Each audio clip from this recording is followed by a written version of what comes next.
Are you looking for some serious inspiration? Check out REI's award-winning podcast, Wild Ideas Worth Living. Each week, journalist and adventurer Shelby Stanger dives into high-impact conversations with explorers, athletes, scientists, and entrepreneurs who have turned their wildest ideas into reality. From cycling around the world to micro-adventuring in your own neighborhood, and even baking cakes on glaciers, these stories are sure to ignite your next outdoor adventure. Listen to Wild Ideas Worth Living wherever you get your podcasts.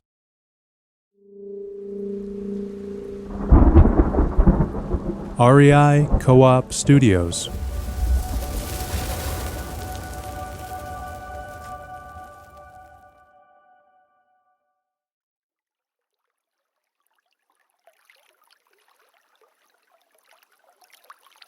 That's a pile of stones. A stump. A bag of something. A bag of bones, maybe. That can't be a person. Sitting there by the water's edge, motionless. Way out here where black pines spill thick off the mountain slopes and drown on the shores of this strange, still lake. That can't be a person. What would anyone be doing out here? Anyway, they would have turned around when they heard you thrashing through these woods. They wouldn't be just sitting there, so near, so still, staring away from you out over the glassy water, staring at nothing, staring through the strange, flat light of this strange, cloudy day, out over this strange, still lake. No, that can't be a person. Hello? They don't move, they don't turn around. So no, that can't be a person. Can't be a person wrapped in old, dark, dirty, shapeless cloth.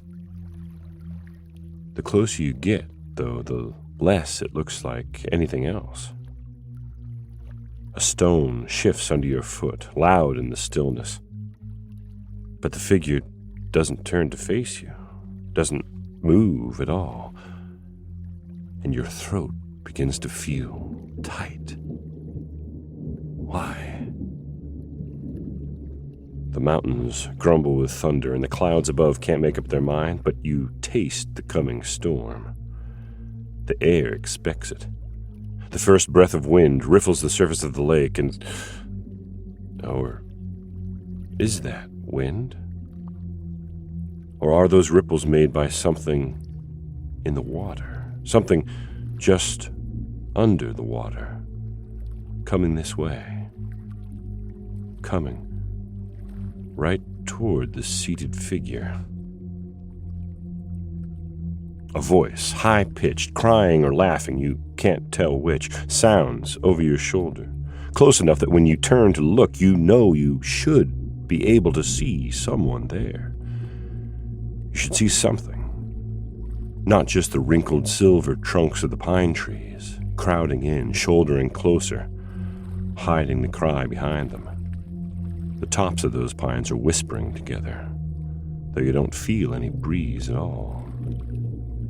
You turn back to the figure by the lake, but they aren't sitting still anymore. They've stood up. They've snuck close to you. They're standing right beside you, much too close. And now you can see.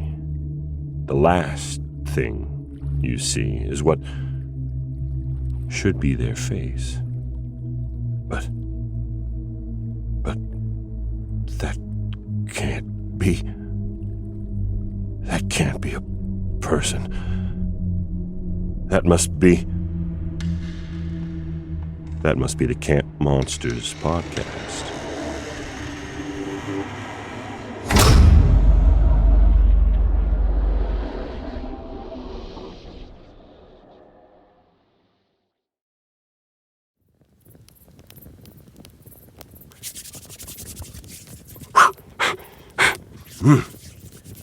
Come on in closer to the fire if you can.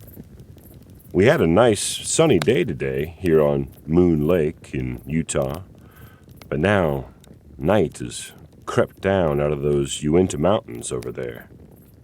They go all the way up to 13,000 feet, you know, all the way up into winterland. And this time of year, when the night creeps down from those crags, the winter creeps down with it, puts a bite in the air. Anyway, it sure has tonight. And that's why I wore these limited edition Escalante 4 Smart Wools by Ultra. These are true all-weather shoes, recrafted for versatile temps and designed for warmth. And what's that? Well, yes, that is a Smart Wool merino blend upper designed to improve thermal comfort. Very observant of you. These Escalante 4 Smart Wools also have zero drop and Ultra's roomiest toe box yet, with plenty of room to help my toes move more freely. So I can tackle fast training runs, daily walks, or everyday errands in any season. Lace up, bundle up, and stay out there with the Ultra Escalante 4 Smart Wool shoe, exclusively available in the U.S. at REI beginning October 1st. Perfect for fall or winter or those places in between. A Moon Lake is like that. A place in between. Between fall and winter. Between water and rock and sky. Where the tough black pines of the mountains straggle out and die in the grassy scrub of the high desert. You smell that? The pine and the sage smells mix so strong and sweet here. Do you know why? Because life is so hard. It's too dry here for the pines. It's too high and cold for the sage, so they all ooze out their sap blood, trying to drown the bugs and pests that take advantage of their stress and weakness. Their blood is what we're smelling. The sweet, sharp blood of the pine and the sage. More pleasant just to smell the smell than to explain, isn't it? Well, we could just sit here all night, listen to the fire, and enjoy the smells and sounds of the cooling night. But before we go to sleep, I feel like I should warn you. Because there's something in this lake. Something or some things.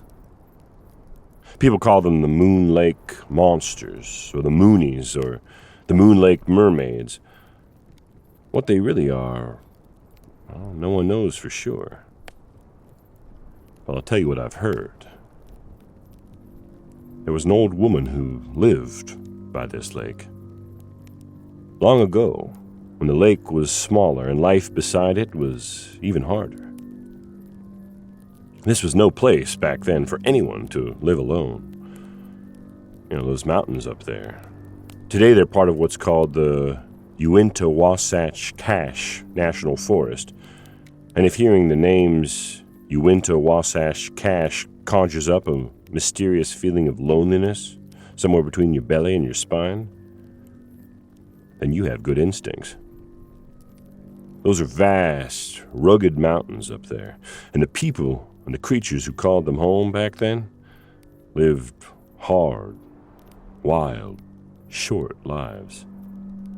Yet there was this old woman, living for years all alone in this place between unforgiving worlds, at a time when the mountains were full of every wild beast and man. But of all the bandits and the desperados who hid in those hills back then, not a man alive could be found who claimed to have ever bothered that old woman. The rumor was that you had to choose. You could bother her, or you could stay alive. But you couldn't do both. All those hard, bad men, they swore she had powers. They all agreed. There were things in this lake, they said. Unnatural things. And she had control over them. So they left her alone. Stayed away from her, left this whole valley alone when they could. Maybe if that had gone on forever, it'd be the end of the story. People might still talk about the old woman of Moon Lake that you could still catch a glimpse of late at night, sitting straight and still by the edge of the water. But the West was changing, and the changes weren't going to leave anyone alone. The engineers and bureaucrats back east who planned and designed the Moon Lake Dam in the 1930s, they didn't know about the old woman. She didn't show up on land ownership records or anything like that. Oh, sure. Once the first work crews came out here and they started in on the project, some of them heard something from the locals about an old woman. Some kind of a hermit that people said lived up the lake. Once the dam was finished and the lake level rose, she was going to find herself good and deep underwater. If she was real, somebody really ought to warn her. So the foreman of the crew sent somebody up lake, one of the workers, and the only boat they had with an outboard motor.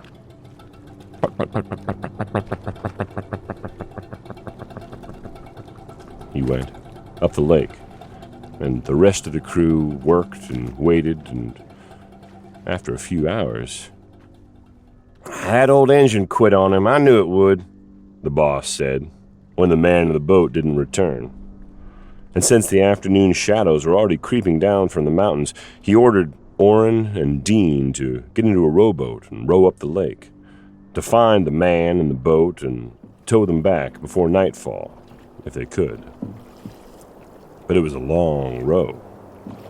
Moon Lake was really just a widened-out section of the Lake Fork River, and it seemed like wherever Dean and Oren rowed, close to shore or out in the middle, they were fighting a current the whole way. The sun crept lower and lower in the sky, and Oren's hands began to ache against the oars, even through the thick calluses he'd earned with months of hard work on road gangs and building projects. No sign of the other boat yet, but their view up the lake would widen once they rounded this little point of land that they'd been rowing toward. They were finally just about even with it. Oren glanced over his shoulder to see how close they were. "Hey, there's somebody," Oren said. There was someone standing on the rocks out at the very tip of the point. Someone small and dark. Oren sat up a little higher to give the figure a wave, but something about changing his position knocked his oar out of its lock for a moment. He had to turn and grab at it to keep it from going overboard. Dean stopped rowing and he looked around at the point. "Where?" Dean asked. "Right there," Oren said, seating his oar back in its lock. "Right there on the point." He turned and looked again, and now the point was empty. They pulled even with it. They glided past. No one was standing there at all. "Well, there's the boat, anyway," Dean said into the silence. Sure enough, there was the other boat, a couple dozen yards down the far shore of the point. It was sitting empty in the water, a few strokes out from the rocky shore with its motor tilted up. "Anchored?" Dean asked. "Must be," Oren replied as they rowed over to it, though he couldn't see the anchor line. But a boat wouldn't sit that still in any lake unless it were anchored. Oren was closest to it as they drifted over. Even as the ripples of their wake hit the empty boat, it didn't move from its spot. Oren leaned way out to give the other boat a shove so he could get a better idea of how it was anchored there. He had to stretch. You could just touch its hull with his fingernails. "Careful," Dean murmured as their own boat heeled over. Just as Oren got close enough to give the other boat a little push, he lost his balance. He pulled his outstretched hand back in and gripped the gunwale, the side of his own rowboat. And as he did that, his eyes shifted from the other boat into the dark water beneath it. The shore sloped off suddenly down there. Even so close to the bank, the lake bottom disappeared into darkness. And floating in that darkness, directly below the empty boat, just below the surface, Oren saw two pale hands. And below them, a little deeper down, the pale shape of a face. Oren croaked, and he threw himself backward away from the water, pushing himself back so hard that only his collision with Dean kept him from falling into the lake on the other side of the rowboat. As it was, they both nearly went in, and the boat leaned over so far that they shipped a good bit of water, and Dean had to shout out a string of choice curses before he and the boat settled down enough to hear the terrified words that were tumbling out of Oren. Once Dean grasped what Oren was telling him, they both looked cautiously down into the water. Then they rowed slowly, back and forth around the area, looking. They had to stop once to row after the other boat, which had drifted now at surprising speed away from there, out into the lake. But they tied it securely to the back of their boat, and they came back to the original spot, peering and peering down into the water. There was nothing down there. Nothing but cold, empty darkness. After a while, Dean cleared his throat, cast a hand tentatively toward the shoreline. Well, maybe he's on shore somewhere. That was maybe some fish or something you saw in the water. Their bellies look pale sometimes, Dean suggested quietly. And Oren didn't contradict him. He knew what he'd seen, but he just nodded and helped to row. A fear that he'd never known before had begun to steal up on him. The fear that maybe he couldn't quite trust his own senses. They beached their boat and tied it to the stump of a pine, with the other boat still tied up behind it, floating on the lake. They called out for the missing man, and they listened for a response, but their shouts seemed to die prematurely in an air that was thick with... Well, Oren tried to tell himself it was just thick with an approaching storm. The clouds above the mountains were black, threatening to blot out the very last of the evening's light. Hey, isn't that a cabin back there? Dean called from a little distance back in the bushes, motioning Oren over to him and pointing deeper into the woods. Calling and crashing through the underbrush, they made their way to the little structure. Not much of a cabin. Just a thick, rough-hewn shanty, stained black with age. Night was falling fast, and they hadn't brought a flashlight or a lantern, but when no one responded to their calls, they pushed through the low, rude door and lit matches to inspect the building's interior. Nothing much in there.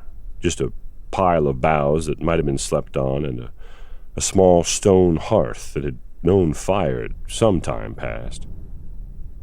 It was hard to tell if anyone had been in the cabin recently.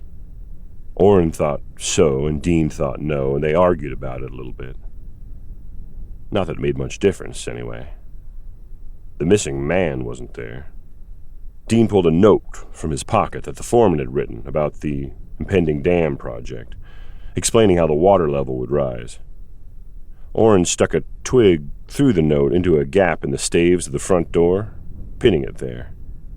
Then they left that place, and they headed back to the boats, still calling for the missing man as they went.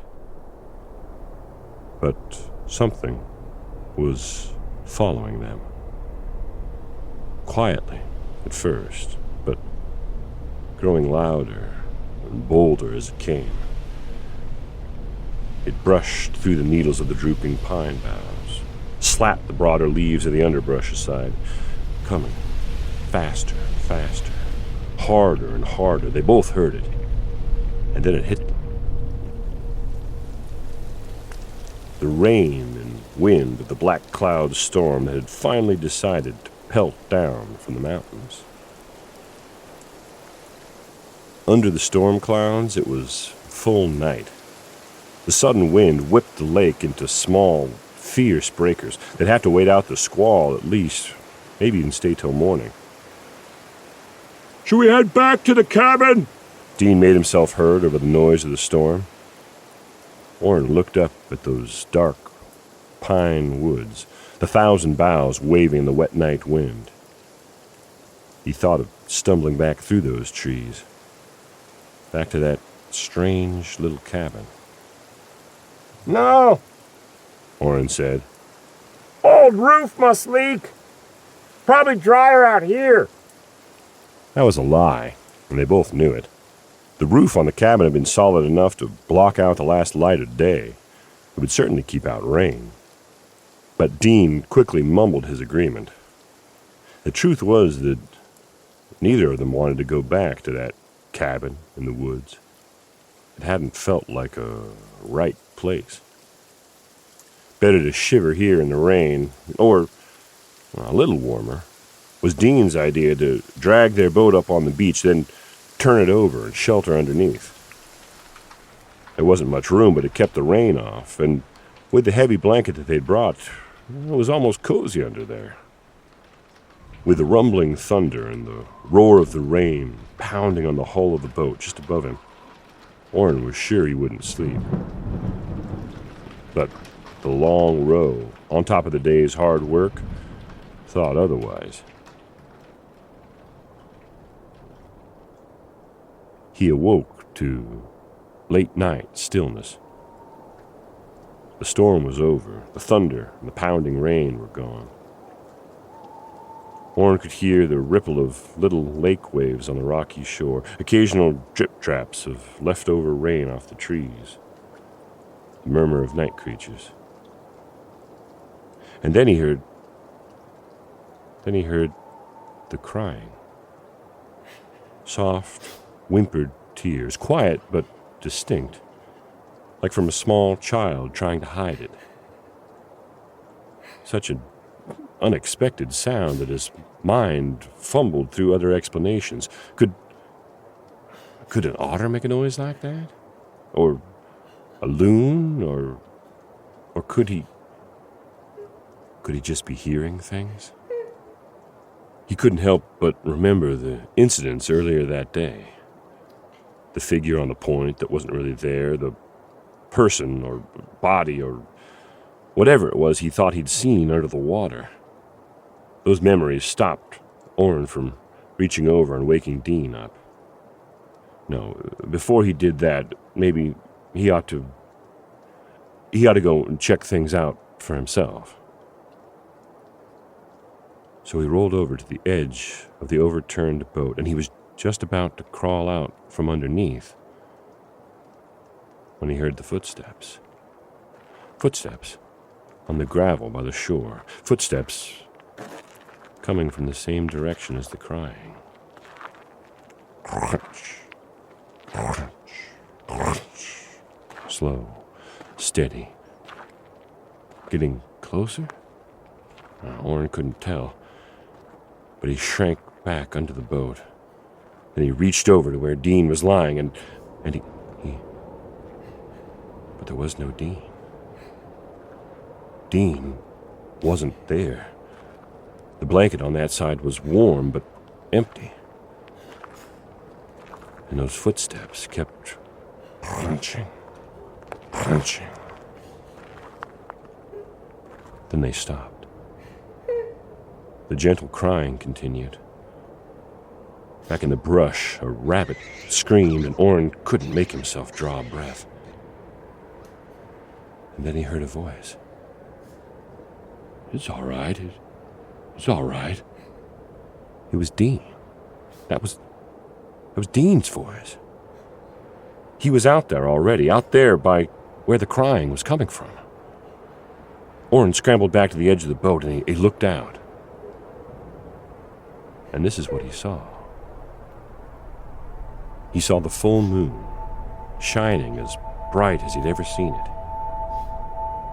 He saw the pines standing still as a picture, dusted silver by the moonlight. He saw each pebble on the beach glowing, ghostly, pale colors that they never showed in the day. He saw Dean, the back of Dean, as his footsteps slowly crunched down to the shore. And past him, beyond the shoreline, just a little ways out in the water, he saw where the crying was coming from. It was a girl, a young girl, 10, 11 years maybe. She was standing a little more than waist deep in the lake's frigid water, clutching her shivering hands together in front of lips whose blue was the only color the moonlight allowed. The moon fell full on her, disappearing in the wet black hair plastered down her shoulders, glinting in the tears that stood on the rim of her dark eyes wide open, glistening in the water that dripped from her, looking so cold Oren could feel it. And she shook and shivered and cried, and tried not to cry, and tried to plead something to Dean with her eyes. And Dean kept coming closer to her. His feet were in the water now, and he kept saying, "It's all right. Shh, it's all right, it's all right." Off to one side, in the very corner of Oren's vision, he saw something or something just under the water, cross the glowing trail of white light that the moon left across the lake. As soon as he saw it, he looked in that direction, but whatever it was had already passed, so that all that was left for Oren to see was how large, how incredibly large were the waves that had left on the glassy, calm water. The waves sped up and down the trail of moonlight, making it break and dance. Whatever had made those waves must be enormous. Whatever had made those waves must be moving very, very quickly. Whatever had made those waves must be heading right for the shore, where Dean and the girl stood. "Dean, look out!" Oren screamed, and Dean whirled to look at him, and in the same instant there was an enormous, explosive movement right there at the shoreline, throwing water high into the air, and when it had finished, raining down in a solid sheet all over the lake and the land. Both Dean and the girl had disappeared. In their place was what looked like a hole torn in the night, a long, low, enormous mass of darkness, so complete, Oren couldn't have believed that anything was there if it hadn't been for the overwhelming feeling of living threat that emanated from it. It didn't glint in the moonlight like fur or slime would do.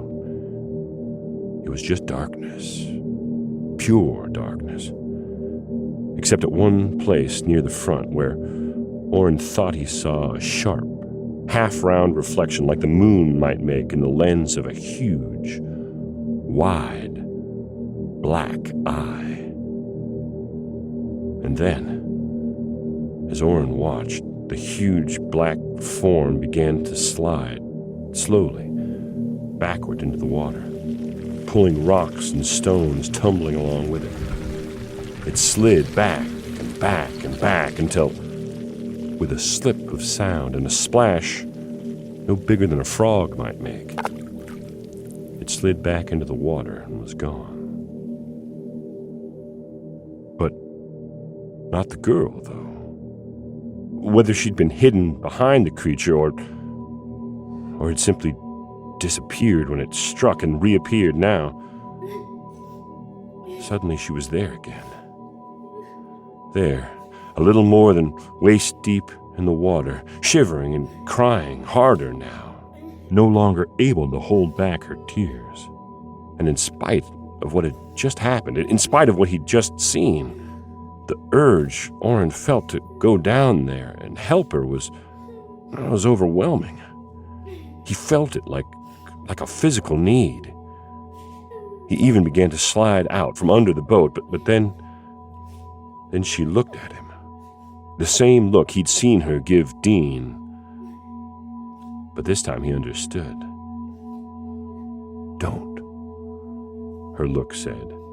"Don't. You can't help me. Save yourself." So, with a lump in his fear-dry throat, Oren huddled back beneath the overturned boat. He wrapped the heavy blanket tighter around himself. He stopped his ears against that sound of gentle crying, and he thought about Dean. And he wondered how long it was until morning. In fact, morning was still very, very far away.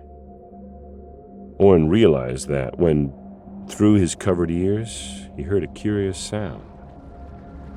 Louder than the crying, different, jarring, like 100 dull axes thudding into thin, splintering wood. Then there was a tremendous thrashing out in the lake, and then the sound of rocks and pebbles sliding and shifting. But this last sound came not from out there by the lake, but from just beside Oren's head. It came from the rocks and the pebbles that the overturned boat was resting on. And all at once, Oren understood. He could see a picture of what was happening. That thing, that same dark creature that had taken Dean, it had hold of the second boat. The one still floating out there on the lake. The one that they'd tied to the back of this one. It had a hold of that second boat, and it was pulling it back out into the lake. And so the rope that held the two boats together was dragging this one down the beach toward the lake, toward the creature. And as it dragged, the bow of his boat dug into the beach's pebbles and piled them up. Piled them so that already the thin space that Oren had used to slip in here under the side of the boat was narrowing and narrowing. In another instant, he'd be trapped here, trapped inside the boat with no escape. No escape until it pulled all the way down into the water. Then he'd be able to dive and swim under the side of the boat and try to make it back to shore, but with that thing in the lake out there, he knew he wouldn't get far. And it was just at that moment, just at that critical moment, when our senior producer, Jenny Barber, said, "Hey, Weston, what if we try ending the first part of this story on a cliffhanger? You know?" "Yeah, like at a critical moment we cut away and leave them wanting more," said our executive producers, Paolo Motola and Joe Crosby, speaking in perfect, disconcerting chorus, as they always do. That's when our sound designer, Nick Patry, chimed in. "I don't care what you do, guys, but my contract says I got a 15-minute break right now. You want me to turn those campfire sounds back on while I'm gone?" And so, we decided to end this episode right here. Please be sure to tune in next week for the second half of the story that we're calling The Mermaid of Moon Lake.